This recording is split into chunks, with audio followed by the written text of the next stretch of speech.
Go. All right, Packer Nation.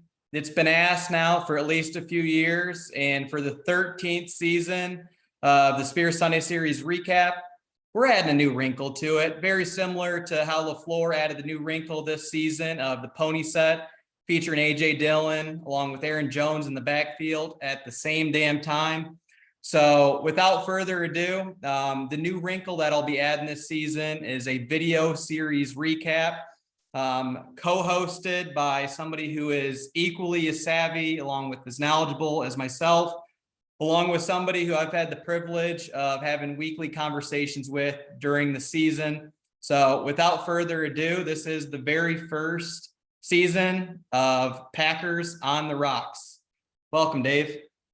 Cheers, bud. Cheers. So we've been talking about this for a few years now, and usually it just started off with like us texting during the game, and we both have knowledge of kind of like thinking the same way. So our text messages would just be long-winded, and we were kind of seeing the game the same way. And then I was seeing your Facebook posts after the game, and they just turned into like, why aren't we doing this after games and actually just talking and getting like dialogue and what we're both seeing? So here we are, man. Finally, after probably 2 years of talking about it, we're finally doing it. It is. It's here. Yeah, it's been a long time coming. It's almost like we've talked about it, but just haven't pulled the trigger just yet. Kind of like with rolling out Bakhtiari here within this past almost 2 seasons. It's like, hey, we're gonna take it day by day. And hey, buck up. Let's do this thing. Yeah, it was time to test the need, so to speak. So here we are, and hopefully it goes just as well as Yash and Bach trading off series last game. Let's hope so. So with that being said, I mean, everybody bear with us here a little bit. This is the very first one, so not going to be as polished as, let's say, week 17, or even let's say if we decide to play late into January / there might be some game in February. Not going to be a Pro Bowl because that's now a flag football game.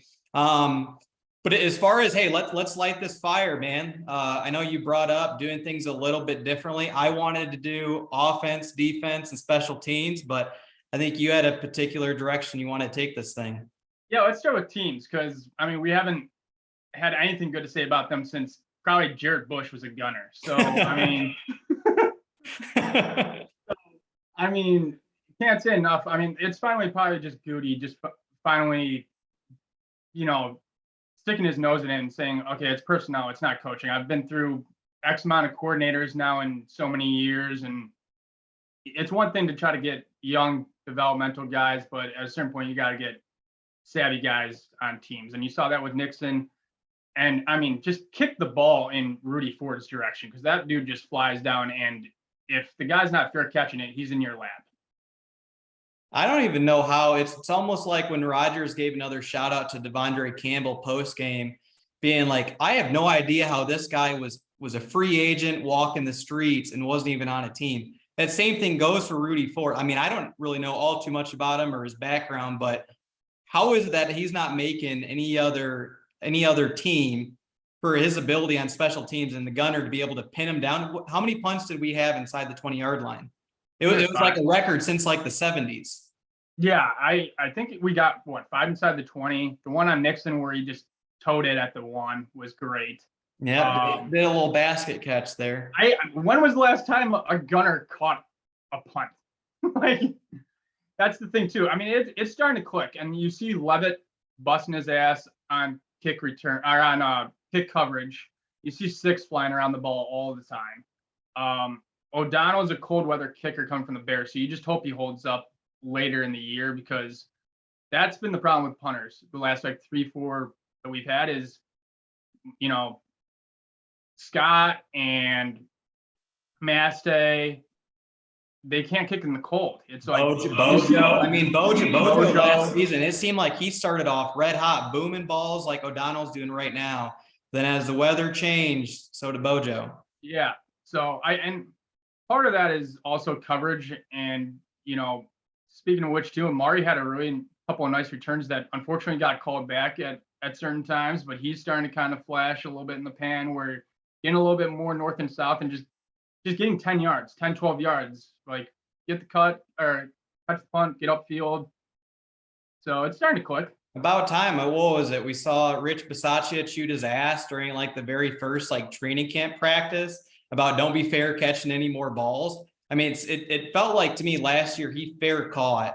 I mean, I don't know. I'm just going to throw a rough number out there, like 70% of every single punt return, whereas he is actually being decisive. He's catching it. And then, like you said, instead of doing this whole dance like Devin Hester, which only Devin Hester can do, he's getting upfield. Yeah. So, I mean, I think last year he made some key mistakes early on, and it just turned into just catch the damn ball. And now you kind of see him a little bit more confident. I mean, he's still muffed one like the week before and stuff like that. Like, but there's a little bit more confidence, and it's growing a little bit. So, but I'm sure you guys aren't here all for special teams, but we just gotta tip the cap to them because I hope I at least gotta say one more thing about teams here. I mean, just thinking about the game itself. I mean, we got off to such a hot start, put up 14, could have been 21, but that whole entire second half, which I mean, I'd have to think back to games and like even like the 49ers playoff game with field positioning. Because of O'Donnell, we had him pinned inside the 25-yard line almost every single series and made it tough on Tom Brady and his practice squad of receivers. Your starting field position average was at the 20-yard line. And that was with a turnover that started at our own like 45-yard line. So that they had a day. Like they showed out. Like, and that's what you need, because in the old days, like probably last year or two, special teams, the other team's starting at 35-40, and this game goes completely different if we don't have the pieces that we have this year. And it does. It reminded me of like a flashback. I mean, like I know 2000s, they had those sort of games where it was your 17, 20, 24, 21 games where it is, you do have 6 or 7 punts, which I'm not really used to quite to that extent. But I mean, it felt like we had Tom pinned back and were able to let Rashawn and Preston get after him, which is probably a good segue to kick over to the defense, unless you want to go the offensive route. No, I'm sweet with going to defense. Yeah, they had a.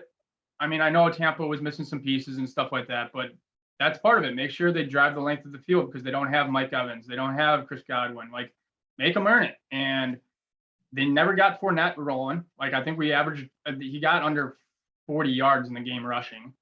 Like, so that's big piece there. And then, I mean, there's pressure and the line, Quay's all over the place. You can't say enough about Quay. Like, he's that dynamic of him and Campbell has just changed this defense. It's his coming out party. As you said, it was Quay's coming out party. I mean, we can say it was coming out party, but I mean, Devondre Campbell, I don't know how many tackles he finished with. And I'd have to say, I don't think week 1 and week 2, he was quite at his all-pro level of last year. Because he missed tackles against Dalvin, and then everybody was missing tackles against the Bears running back that I'm blanking the name. But I mean, both of those two, you put them in tandem together. So I brought this up to you during the game, and I want your take. Rasul is better on the outside than he is on the inside. I mean, no, you want Jair in because it eliminates just one side of the field, but they have to be able to figure out a way to get Douglas on the outside. And Stokes wasn't targeted all game long. I think maybe one target, maybe one. Aaron said that in the presser too. He's like, hey, we got to give some credit to Stokes. He was barely targeted all game. That says a lot. But like, I mean, Rasul's been playing well, and you want him at the line of scrimmage because he just blows up screen plays and the bubble screens and the quick hitters, quick outs. He's just all over it. But him on the outside, you saw it all last year. He's able to read and jump routes in his little zone coverage that he loves to play. So I wouldn't mind if Jair can come back playing him more in the slot, and you just have Stokes and Douglas handled outside. You would think. I mean, just remembering last year with the Rasul year. I mean, it was every single interception. What was he lined up in? He was lined up in zone and like 6 yards off the ball and just reading the quarterback. That right there is that's his specialty. Yeah. So, which you hope Jair gets back quick because I mean he's not the highest paid corner for a reason. I mean you want the dude on the field, but I mean I wouldn't mind even mixing up Stokes coming inside and Douglas outside in certain packages and stuff like that. And then Kenny Clark just eats human beings in the middle of the field. The dude's on something this year. He's just wrecking offensive lines game plans. He is. I mean, his pass rushing. I mean, I know I brought this up like during the game, or we've talked about it other times. Like, we don't really have an outside pass rusher besides Preston and Rashawn. I even saw, I mean, I maybe texted this to you. At one point, Kenny Clark was lining up outside. I have never seen that before as a pass rusher. I mean, he pushes that pocket every single time. Yeah, he's been wrecking things, and I mean, we're not going to get into the refereeing and stuff like that, but I mean, there's screenshots all over like social media right now of just them arm barring Gary and Preston and Clark around the neck and stuff. They couldn't stop us to save their lives, but yeah, which you could probably call it both ways. Packers on the rocks. We're not going to make excuses. No, absolutely not. Flags or lack thereof. There you go. Because hey, you know what's going to happen. We're gonna somewhere down the line, someone's going to point something out where we get all the calls and stuff like that. It goes both ways. It's just I actually liked how they called the game because they just let both teams play. It was just an old-fashioned, grinded out dogfight on defense, which you don't see enough of these days. It was very, gritty and is nice to watch. It is. I mean, I brought this up. Like it literally gave me flashbacks to that 49ers playoff game. It's just like this defense is getting stops after stops. But then I'm thinking, especially being in Tampa, I'm like, this hot weather is going to take a toll on them. I saw hands on the hips in the fourth quarter, and we needed just one more stop, and we were actually able to get it this time. So you mentioned the 49ers, and we talked about this during the game, and you made a good point on it. So we'll flip it to the offense because of that. That Jones fumble, not to start on negative on offense because of how hot we started on offense, but like very much the same as the Mercedes Lewis fumble, which you mentioned in the 49er game, where you're just picking them apart, and you're going down, and you're at least getting 17. Who knows what if LaFleur decides to just dagger them there and go for it on fourth down and you get it or you don't. I think he is. I think he's going for it on fourth. I think so too. But you punch it in and it's 21-3 at that point. And we get ball after half. You could potentially double up, or there was like 3 minutes left. We could have got the ball on a 3 and out after that. I mean, that's a whole lot of what ifs. But momentum swing. Yes, massive. Because then we ended with 14 points, so nothing else materialized after that. But rewinding a little bit, how we started the game. Thoughts on how we started the game. Thoughts on the alternate series between Yash and Bach and how everything kind of held up there. Yeah, I mean, starting with Bach, LaFleur along with Rodgers gave all this credit to Elton Jenkins for coming back. I don't think Bach's getting the same amount of praise as what Elton did. That she's had video, what do they say, like 600 some days since the last time he's played an NFL game. And then come to find out, when I'm scrolling on Instagram today, he graded out the best out of our offensive linemen, and he barely even gets a free shout out for LaFleur and Rodgers. I thought he played well. I mean, I watched like probably his first 10 to 12 snaps. He looked like the Bach of old, or even the Bach when he played the first half against the Lions last year. I mean, I don't know how he did it, especially when, I mean, you talk about the heat, how long he's played. And what I don't get by him, hopefully someone asked him the question of, why would he be against rotating with Nyman? They were able to agree with it, and LaFleur said he did it in Houston. But like, why would you disagree with it with how many setbacks you've had with your knees? And wouldn't you want to ease your way in instead of potentially blowing it out by going, 50 snaps when you haven't played in almost 2 years? See, that's the thing too, because they did the Detroit game last year, and he did 27 straight snaps. And then he said it felt awful, and he was done. So, like, the only problem with doing alternate series is, you warm it up, and then you got to sit for not only the defensive series, your next offensive series. So then you get ice cold, then you got to ramp it up again. So But I liked it a lot. I didn't mind it, and Yash has been absolutely playing lights out for us. So there's not much as of right now. I know Bach is going to slowly get back to his All-Pro level, but right now there's not much of a drop off between Bach and Yash. I didn't notice it. I mean, it was almost at one point during the game. I'm like, I couldn't even tell you if Bach was in or Nyman.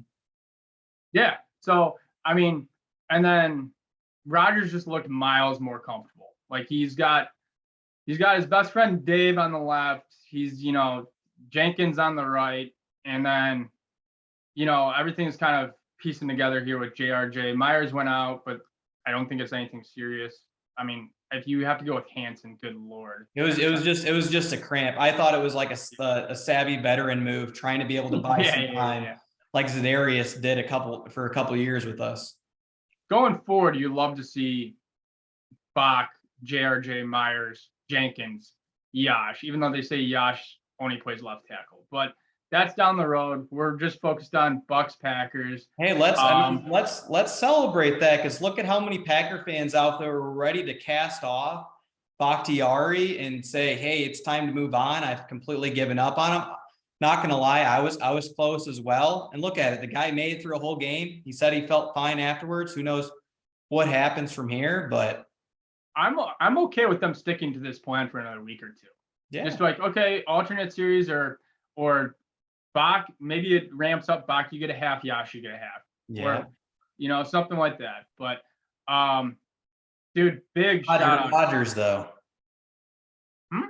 I was gonna say my quick thoughts on Rodgers is, I mean, I think about like the Brett Favre days, and like a staple of that offense was, I was just thinking vividly, your quick slant to Donald Driver or like a quick slant to Greg Jennings. I'm like, I feel like we haven't ran a slant in forever, or Rodgers will hit Lazard with it here and there. But like early on in that game, he dropped back. I mean, it was like getting rid of the ball in 2 seconds. We saw vintage Cobb, or he was getting Tunyon on a slant, just that quick decisiveness. I feel like I don't see that from Rodgers.